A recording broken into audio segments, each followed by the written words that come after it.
これよりパネルディスカッションを行ってまいりたいと思います。本日のパネルディスカッションですが、NTA、NTTA 利活用における課題と可能性についてと題しましてご登壇いただいております7名の先生方にディスカッションをしていただきたいと思います。それではまずはじめにパネリストの先生方改めてご紹介をさせていただきます。So first I'd like to introduce all panelists. まずはハワイ大学マノア校経済学部名誉教授アンドリュー・メイソン先生です。Professor Andrew Mason。続いて国際連合経済社会局人口統計部人口問題担当官ムーンシム・ライ様です。Dr. ムーンシム・ライ。続いて国際連合人口基金アジア太平洋地域事務所人口と開発に関する地域技術専門官ワッサーナ・イムエム様です。Dr. ワッサーナ・イムエム。続いて大王国国家経済社会開発庁社会データ指標開発課課長スパンナダ・ローハチャイ様 Dr. スパンナダ・ローハチャイ。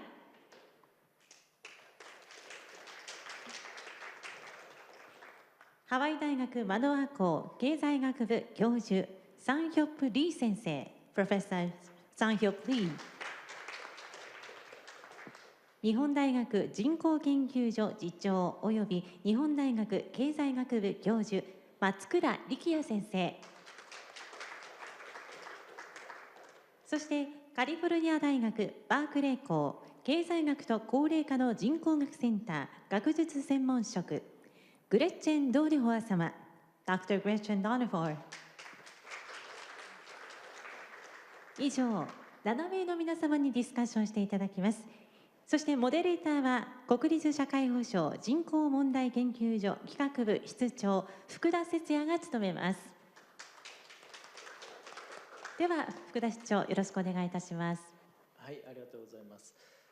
ここからのディスカッションは英語で行いたいと思いますので、必要な方は同時通訳機をつけてください。So we're gonna have a discussion in English, so don't worry about the Japanese. So I'd like to organize this panel session in a way that I'm gonna ask 1 or 2 questions to each presenter, and then so you each have like 5 minutes to answer your question, or it could be shorter, of course. But then once I get all the answers from you, I like to have kind of free discussion about how we could develop NTA in the future, or what would be the additional challenges that we haven't really discussed in this seminar. Or you can also comment on or advise on how Japan could best use of the NTA and the NTTA data, because we just have published new data this year and haven't much had an experience of using it, especially in the policy area. So those comments or discussions are very much welcome in this session. So I'd like to start my question in this order, or would you like to have the other way around? Yeah, maybe better from this order. So because it already took some time since Andy spoke to the audience. So Andy, I have a question about how NTA treat asset income. That is a similar question that our Director General made. So in my knowledge, in NTA, the asset income, especially the private asset income, is a combination of asset income owned by corporate and also asset income owned by household. So sometimes, in my view, it is quite misleading that if we see half of the old age life cycle deficit is made up by private asset income, but actually some of them are not really owned by household, but it's rather owned by corporates. So I'm sure that you are developing NTA, so that point was discussed in the past. So what was the discussion you made when you were developing the NTA framework, and how would you treat, or how we could interpret the meaning of asset income in terms of age reallocations? That is my question. Yeah, maybe it's better to get answer from each by each. Yeah, so could you answer this question? Thank you. So, asset income, well, if I think about myself, what asset income do I have? Well, I have the income from my pension. I have a pension plan, and there are, and there are stocks in that pension plan, and they pay interest, and they pay dividends, and so forth, and that is measured directly. So that's private income, but it's directly measured to me. If I took the household survey that we use, and they asked me, I would report that as part of my income. Another more complicated issue is the income that arises from owner-occupied housing, in which, so that's the value of my home, and I reside there. And so we try to get an estimate of the rental cost. So suppose I had to rent the home that I lived in, how much would I have to pay for that? And we would count that as asset income. And that's also, at least in the United States and many other countries, that's readily can be obtained in Japan as well. The Statistics Bureau estimates that for individuals. And so we can get that. That's not the case in every country. I think in Korea it's more difficult to deal with the value of owner-occupied housing. So there are difficulties in measuring these things, but the one that's most difficult is the one that you refer to, and that's that there are many corporations that do not distribute their earnings. They retain their earnings. And so that's not recorded anywhere. That would not be counted as income for me in any survey that has ever been conducted. And so the question is, well, what do we do about that? Because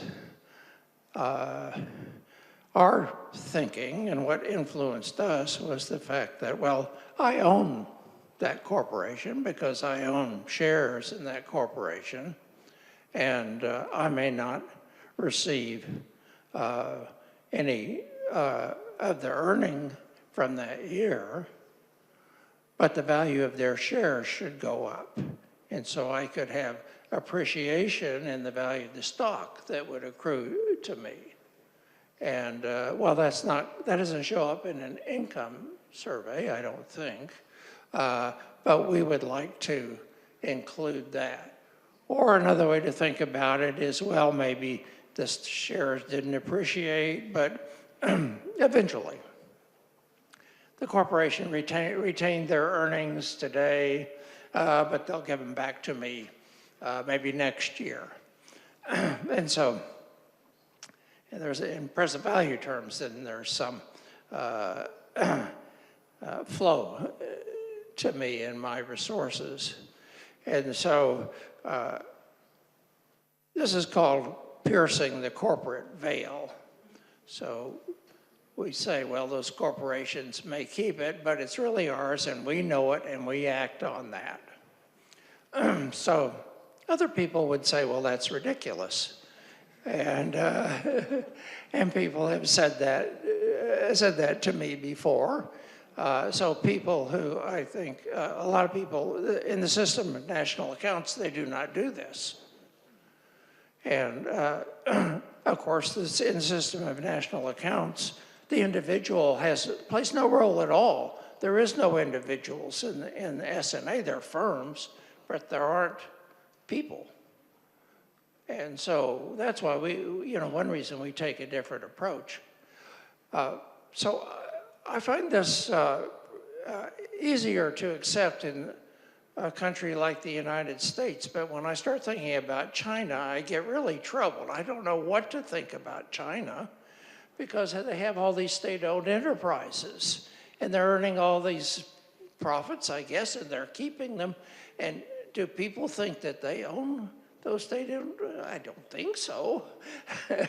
And so, so when you do NTA for China, you have these huge saving rates and low consumption. And it's a very peculiar case that I don't think NTA fits very well.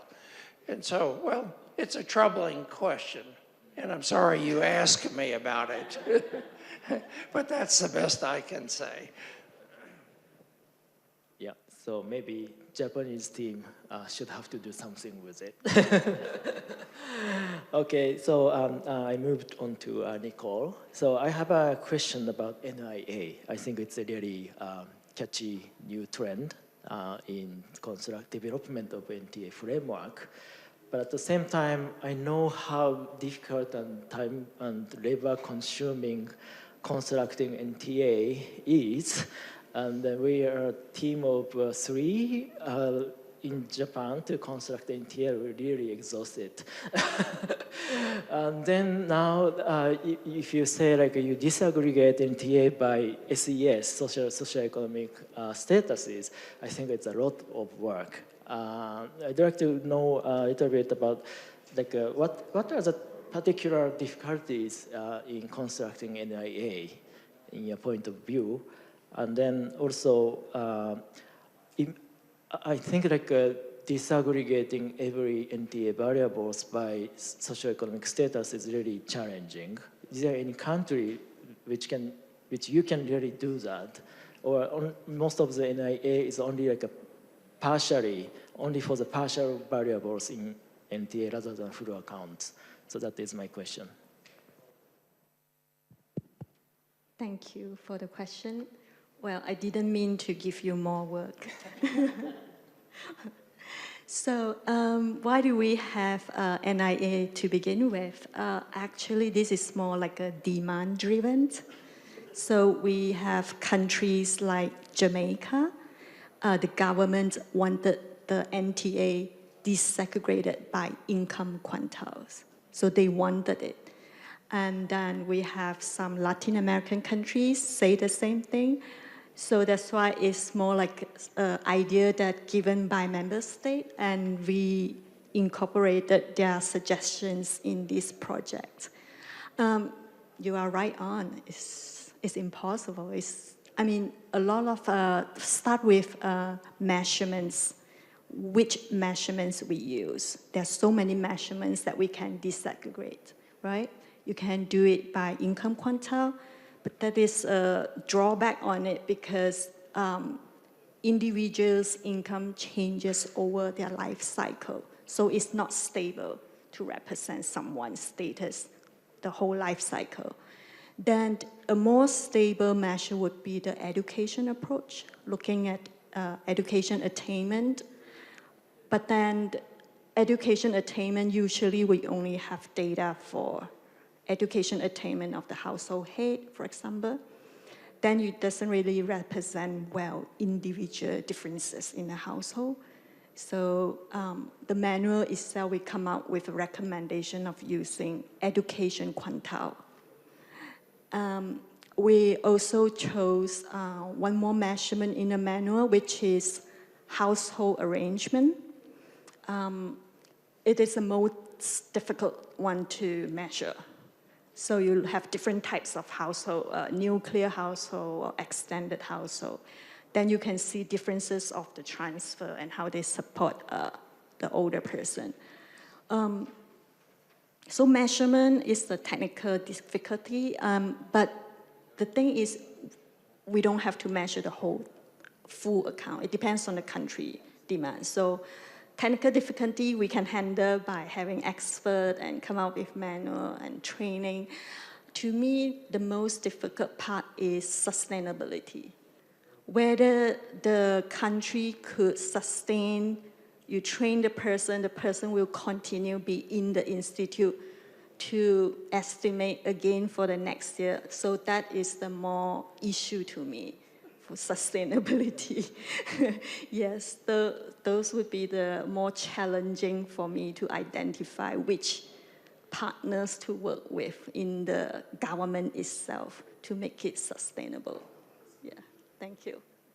Thank you. So I will be careful with not being burned out.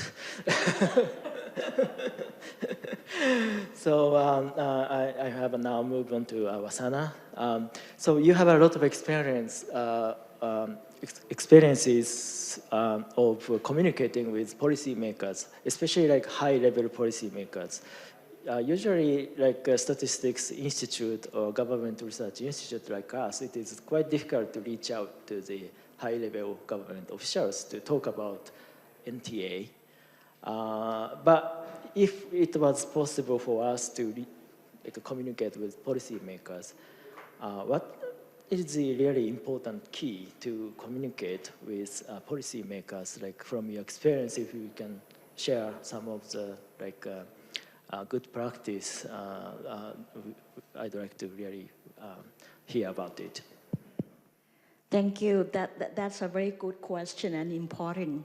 My role, I work as a technical person supporting 22 country offices that we operate. So I do not have direct access to discuss with policy planners, but I support our representative or technical people in countries of these 22 countries to speak to policy planners. And first, I would like to put context why policy planners pay attention to this subject. We are talking about countries in this region which is, they are aging fast. And we are not like a country like OECD countries. We are talking about middle-income countries or even low-income country in which they are facing this concern. And oftentimes we got the response, if you're talking about this, forgot translation, speak slower. Like 10 years, 15 years ago, the focus is gonna be about older person. But today, attention that we have addressed by the government quite a lot is on low fertility. And oftentimes they really have policy to raise fertility that I mentioned before. They said that they don't want lesson learned from countries, Japan, Korea, and others. They would like to raise fertility, ask women to have more babies. And with that, I think NTA provide a very crucial evidence because we are talking about life cycle approach policy attention. Yeah, and that's important that we need to use the NTA evidence to address public and private transfer of the cost that the family have to really burden. We have seen good example from Thailand, for instance, that at a preschool age, the burden is on family, not the public do not really give adequate transfer for a family who wish to have babies. And also we would like to really highlight that desired fertility is still there. Some women, some couples, they still would like to have family, have children. But how can we ensure that you really provide an easier pathway for them to make decisions? For instance, we know that educated people have postponed their age at marriage and age at conception. In some countries, we have seen that ART, assisted reproductive technology, or IVF, have been included as part of the universal health package, for instance. Yeah? So I think we need to really alert the government to really see attention, the importance of having adequate investment to create human capital development for new generation. Talking about health and education investment, education that makes sure that we are talking about education that can lead to employment. Because today we have seen mismatch of graduates that they produce and they cannot find job out there. So I think this is going to be important to focus on application of NTA throughout the life course, not segmental by age, but interconnected, supported, and role of state and also of family. I would like to say that. Thank you. Thank you very much.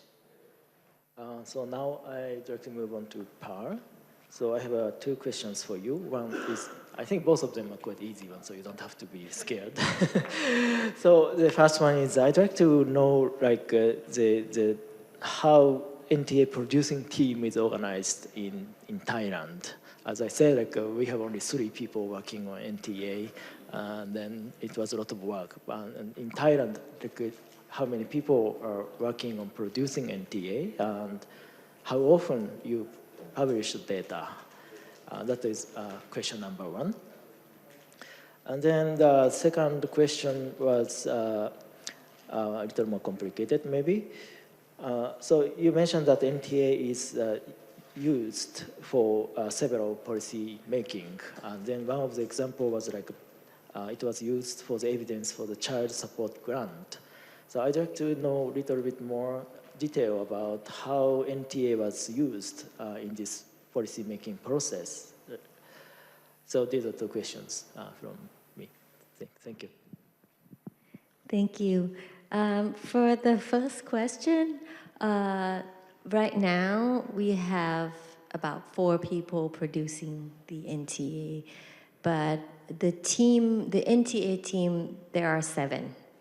The remaining 3 are the ones doing, more of the analysis and on the uses of NTA. Basically the other 2, I kind of count myself into one, but I'm kind of oversee the whole thing. So the other 2 are the one.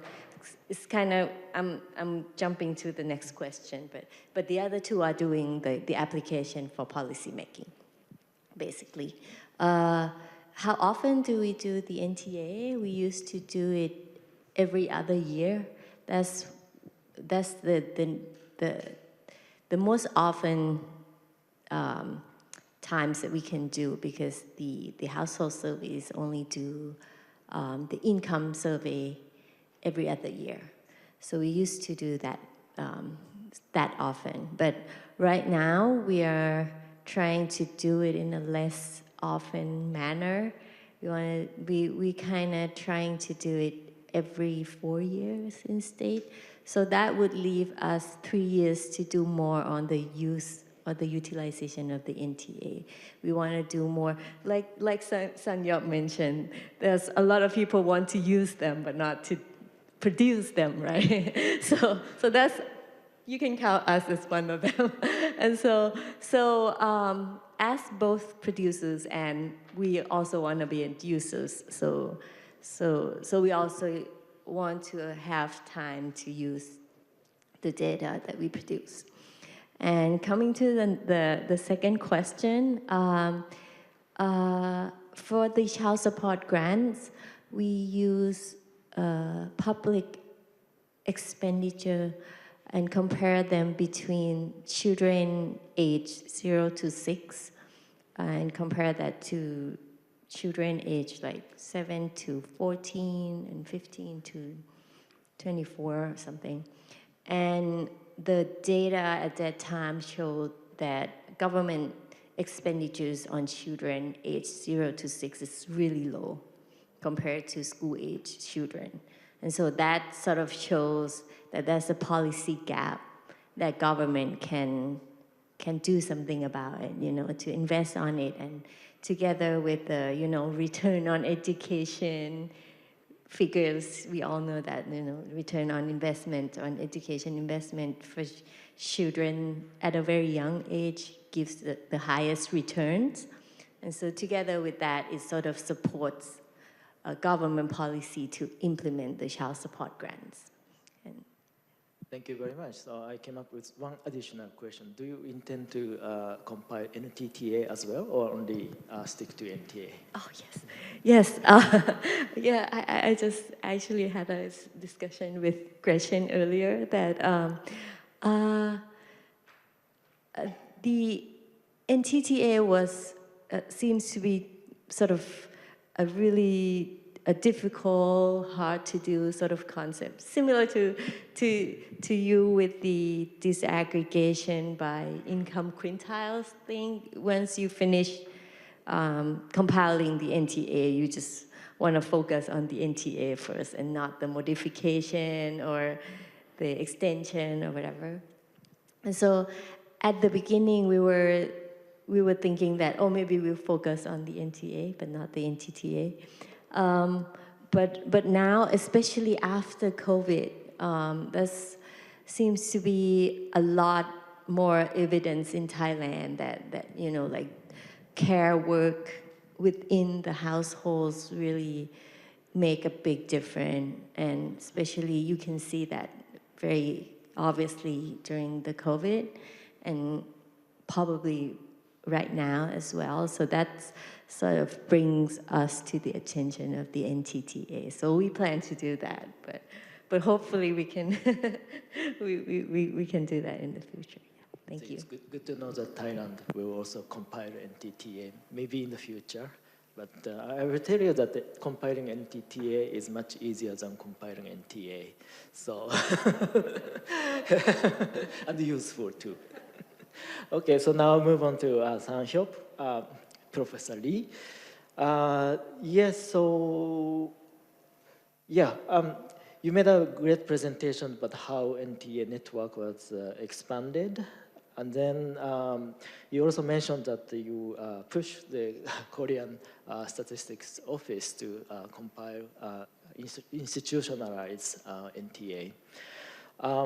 Is there any example? You just showed us the NTA report from the, is that from COSTAT or different government agency? Yeah.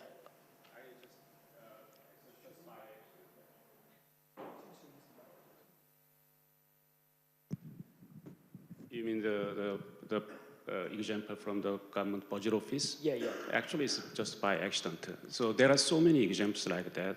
So I had to present to one of the research institutes in Korea. And one of the participants was the author of the report.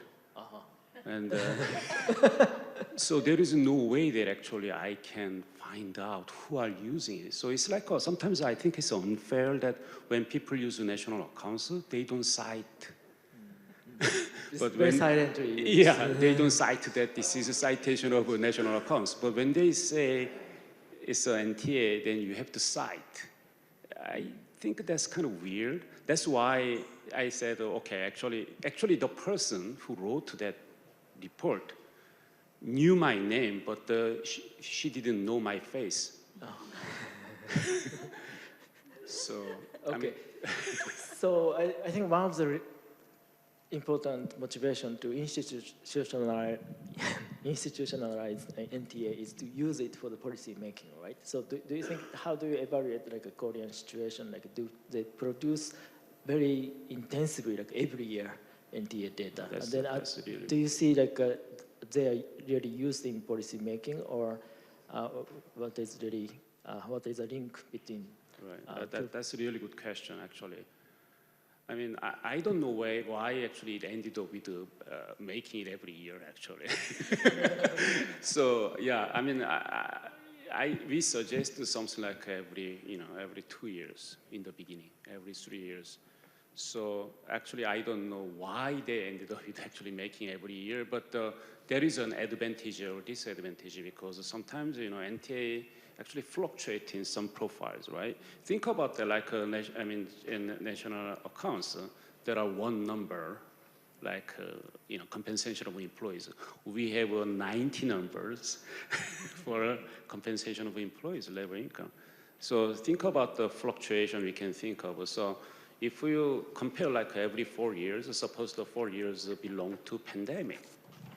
then you cannot explain why it happens, right? So it could be just random error, noise. But if we have every year, then we can actually find out why it happens and compare like a before and after, right? And also we can have some treatment and control group.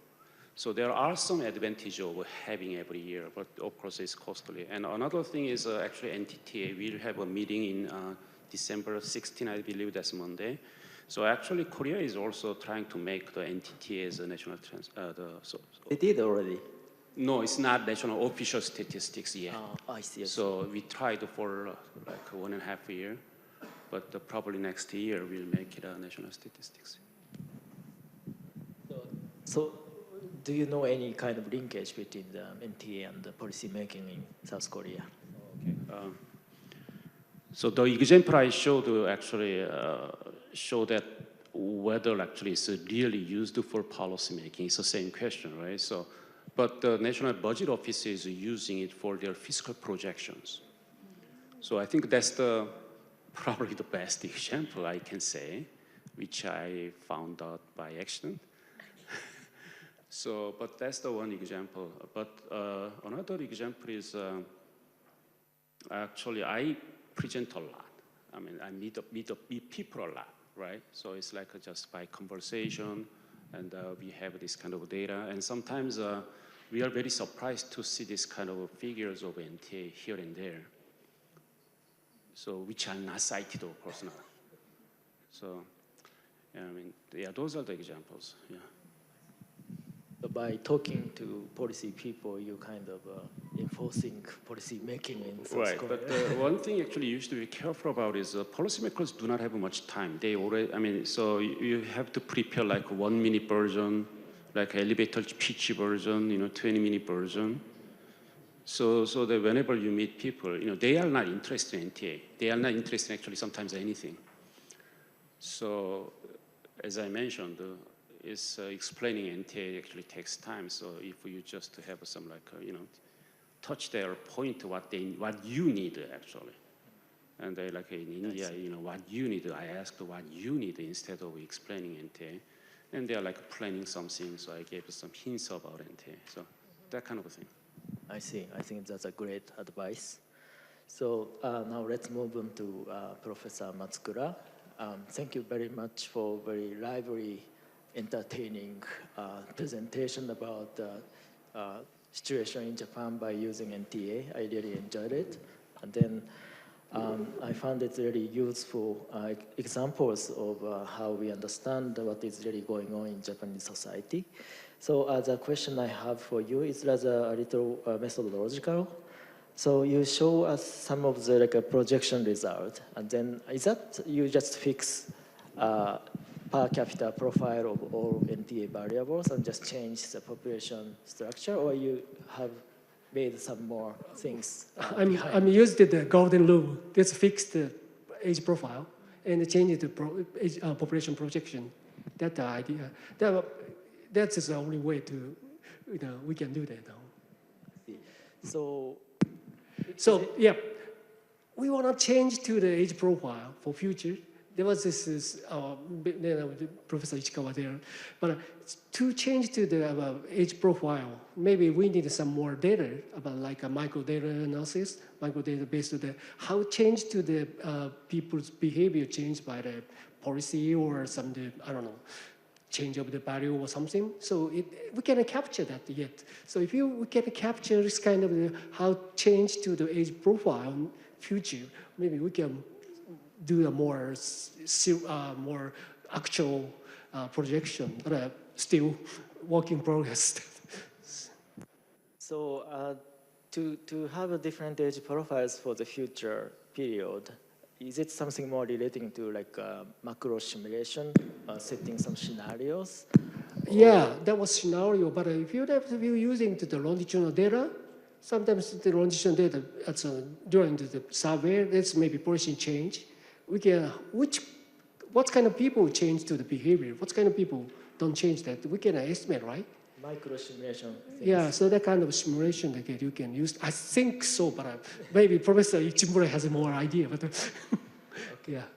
Yeah, thank you very much. So the IPSS has just release the data, but we haven't had any experience of really using it. So I really want to keep collaborating with you and learn a lot from you. So now let's move on to the Dr. Donahoe. You showed us very comprehensive pictures of how NTTA lessons could be understood and interpreted. And then thank you very much, I really enjoyed it. So something that was really catched my eyes was like one of the graphs you showed that in Germany and Italy, the wage, total wage for unpaid care work was more than labor income. So I was kind of wondering how it could be happened. So is that because care work wages are higher than average wages? Could you explain a little bit more about the things behind? The wage imputation part of the methodology is the most problematic. So I can change slightly the wages that I choose and have the estimate go up 20%, down 30%. So it's very sensitive to how you choose those wages. So the reason that for Germany and Italy, as I mentioned, that those wages are very high because there's a very high legal minimum wage.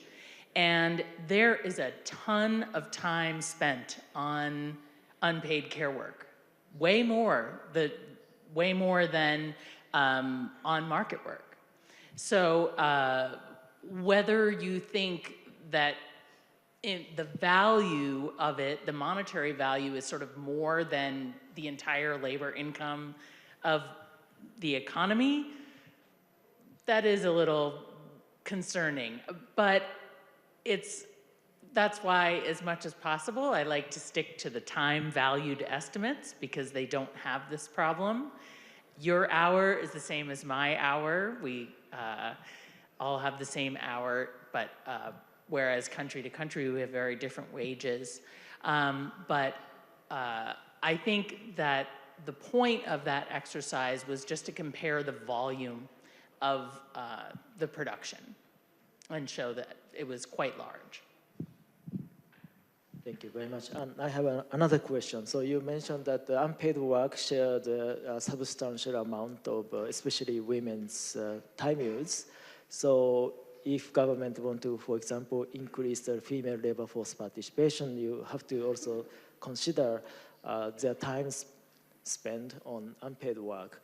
So if you advise government to, for example, like increase female labor force participation, what kind of policy you can suggest to reduce unpaid work at home?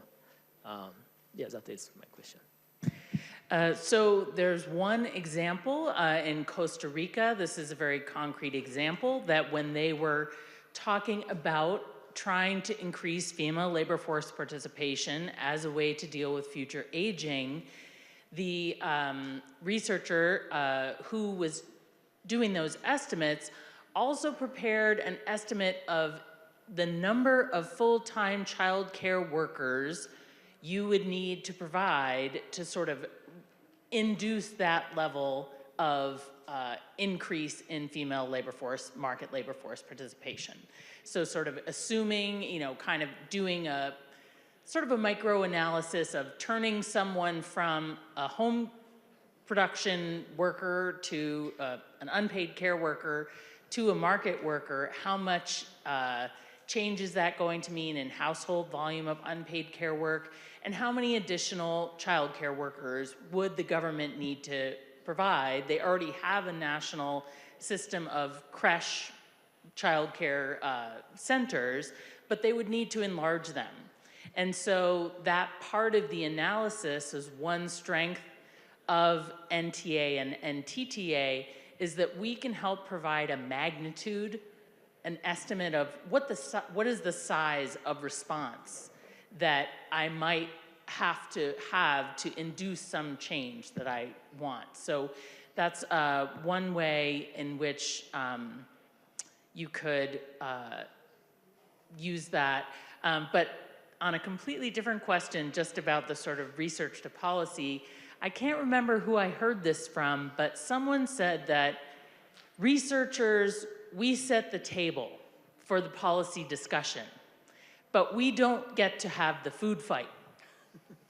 I don't know if food fight translates in Japan, but and an example of this was when we had a conference in Paris in 2023, one of the French NTA persons was very involved in the discussions about changing the pension system there.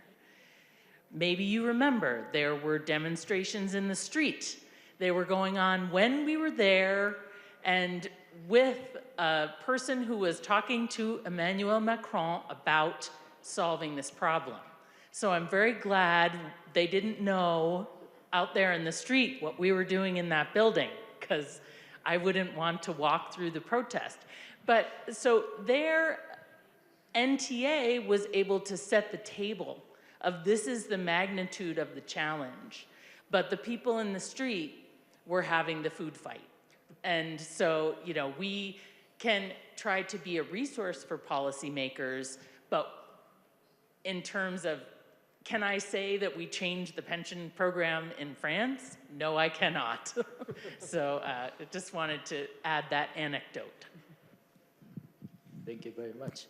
I'm not sure if I keep asking you, but I'm a bit curious, like, about what do you think about Ricky, Professor Matsukura, and my collaborative work about how AI or robotics would automate future unpaid work. Since you are like expert of unpaid work, so I'm just kind of curious. What do you think? Like, what would be the future prospect about it? That might be a solution. So I mean, basically I don't know. Maybe you know that. There's a collaboration work. So yeah, this is it's assumption, right? That's but yeah. Yeah. So like I'm asking Gretchen now. What do you think about? So I think that it's another wonderful example of being able to set the magnitude of sort of how much potential is there to solve this problem or to regain balance through this change. So all kinds of changes. I mean, the future of population aging is either to consume less or find more resources. So, you know, we reduce gender gaps, we extend working lives, or we find robotic workers. That one certainly, if I can only choose those three, I like the last, I like that one the best. Okay, thank you. So let's hope that would happen in the future. So I think we just went through all the questions to everyone. So now I'd like to shift to the maybe free discussion about what would be the future of NTA and NTTA? What kind of new implementation you can think about to make it even better? So if you have any opinions about that, I'd like to ask you to raise your hands. Okay. Andy, please. Well, let me talk about the future of NTA in Japan. Because I've been thinking about that and about the fact that you've embarked on this big project now to estimate NTA for 35 years. And we've presented a lot of different kinds of options like national inclusive accounts and time accounts and so forth.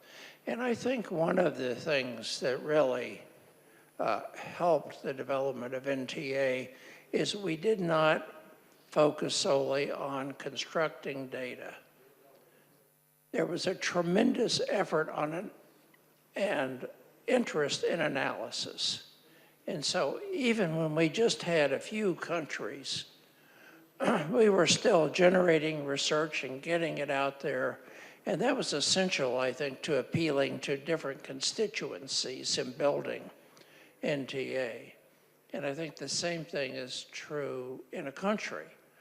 So if you just build accounts in Japan, nobody's going to come to the table. You know, it's too boring.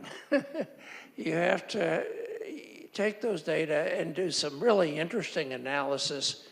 You have the great situation that everybody is thinking about aging.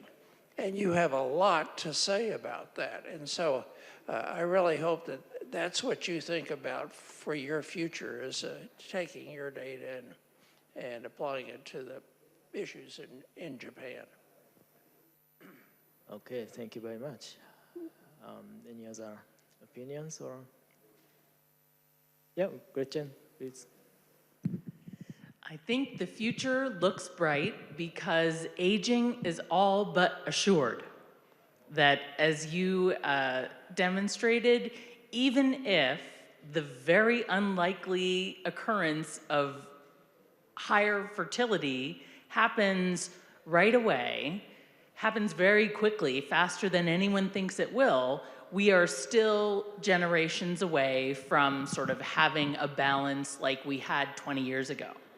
So adaptation is the name of the game, and it's the only path forward. So I think the more that we can help model adaptation, the more useful we will be to policymakers and researchers. And the more people will be interested in what we do. Thank you very much. Wasana? Oh, sorry.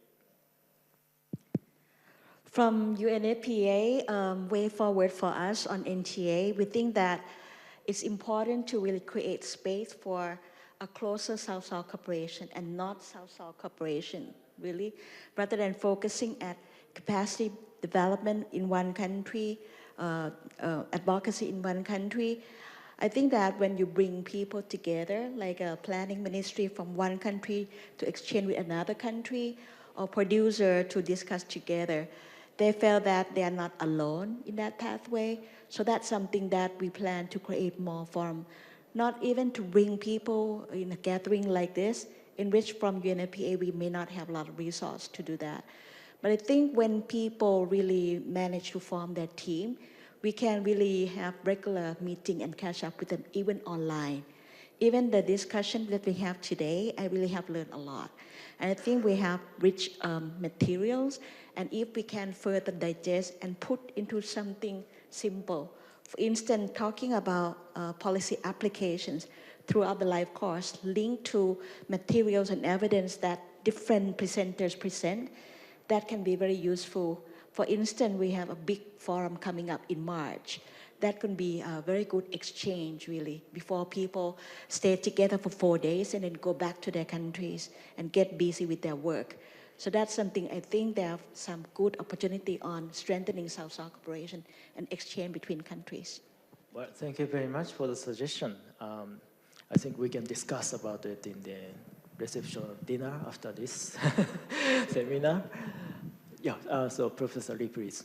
I just want to echo what Andy said. You know, I have observed the last 20 years, right? So, and so many countries have constructed it. There were hurdles of constructing, but we need more actually research. There are a lot of potential of NTA, but so far, people just wanted to construct, but they want to fast track. So in the past, it took us initially it took us like years, and then months, and now people ask whether I can construct in 5 days, something like that. So I think, whenever I observe that one, Andy and I mean, everybody here are actually kind of in academia. In academia, we don't actually study to provide policy implication. Usually it's the opposite. When we conduct a lot of, when we investigate some topics and do research, sometimes that ends up with actually many important policy implications. So I think, there should be stressed some more construction of data and also research instead of just doing some fast track, this is needed for policy. I think we have to think about that. But anyway, I agree with Gretchen. The future is bright because I see a lot of potential in using NTA data sets. Thank you. So now I'd like to move on to some questions from the floor. So there was a question about the data of NTA. So there should be some cases that we don't have enough or accurate data for some variables of NTA.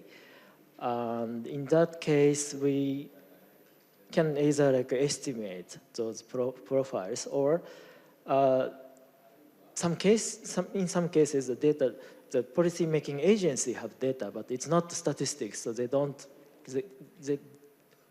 provide the data unless we could have some good deal.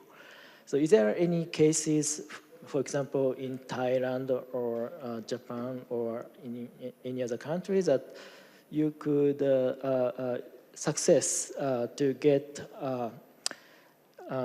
some hidden kind of data source from the policy-making agencies, or do you ever kind of conducting some effort to acquire those necessary but not easy to access data? Maybe Paul? Yeah. Thank you. Well, I don't have much experiences, so maybe So people on this stage can help me with that, maybe later. But from my experience, I think, well, as I said, the reason that the NESDC got this job of doing the NTA is because we are the owner of the data. So maybe what has done in the past maybe was that if you don't own the data, but for the case of Thailand, if you don't own the data, but you want the data from the government agencies, you do like you bring them in as a co-author or to bring them in as part of the project. And in that way, if they see the importance or the usefulness of the data that the NTA would provide, they would jump right in and they would definitely provide the data for the project. Yeah, so I wish that would happen to Japan too, but I may be a little optimistic, but like by having conference like this and some, we know that some policymakers attended to this symposium, and then if they contacted us, then we can start talking about maybe getting some administrative data from them. So if once we get it, we can define our NTA so that NTA could be more powerful for policy use, so that it's also good for them. So I'd like to establish that kind of a relationship with the policymakers. We'll see what will happen in the future. So the next question is about, yeah, so Japanese NTA data, so maybe that is more to the question to me. So the question is if there is a NTA by income level in Japan. I'm sorry, but we didn't get that level yet. So maybe that will be our next step. So yeah, we still have a kind of 5 minutes or so. So yeah, we can keep talking about things. So yeah, I don't know. Maybe we have pretty much discussed a lot, but some of the challenges in the NTA is institutionalizations. Then this is maybe a question to Wasana, but so for example, how so they like how so could you explain what kind of institutionalization was possible for NTA? I think that's a good question, and I think it's important. After many years that we work and support country on NTA work, what we have tried to do is to have national ownership on NTA producing. And before any kind of capacity development, we usually discuss quite closely between regional office and country office who really work on NTA. And we try to explore the interests of line ministry and also those who are producer of national account. Trying not to really only engage academia or professor. They can be like the mentor or coach. But we would like to really make sure that you are engaging data producer who have data, who can really produce NT. For instance, I can mention this good practice in Vietnam. In Vietnam, we first provided online training based on the request of the team there. In fact, there was a professor who really worked on NTA, but then they said we got a request from UNFPA country office in Vietnam saying that they want to have some kind of capacity development with people from line ministry that they managed to get their attention. And like what I said, we are kind of poor. We didn't have a lot of budget. And we managed to have online training, thanks to Song Yop for helping us with that. And after that first meeting that you managed to really produce and they calculate life cycle deficit, but not on asset reallocation. And then manage and present that to the audience. And people got very excited about this data that their team produced that data themselves. And from that first advocacy December last year, I think, they really pay attention and NSO has been assigned to work on this. And UNFPA country office managed to work closely with them. I went to Vietnam together with Dr. Hayashi to Vietnam about 2-3 months ago in September. And I went to meet with NSO, and they said that they have assigned their statistician from 2 offices, one on national account, another one on population statistic to work together. And they said they would like to see the latest update of NTA that can be used next year to support their national development plan. So you have really leadership from the top and assign time for staff. Like I work closely with Pearl, with Dr. Supanada, she mentioned a few times. It takes time and energy. And you don't have full-time staff who work on NTA analysis. It means that you need to get buy-in from the top, making sure that the staff who work on NTA really can have adequate time to work on it. Because a few country offices, we found that they managed to form the team, but over time, team members have changed. Like in Malaysia as well, that NSO, they work on it. 10 years passed by, they have reassigned to other work. So I think we need to really discuss from the top and have ownership, and then that trickle down to a lower level and link that to policy planning. So that's how the process that we have done in country. Thank you. Thank you very much. Thank you very much for all. I think we could learn a lot about the possibility and the future and challenges of NTA. And then it's about the time to end this panel discussion. And then thank you very much. And I'd like to move on to the closing remark by Professor Ogawa. Let's give a big round of applause to all the panelists. Thank you very much.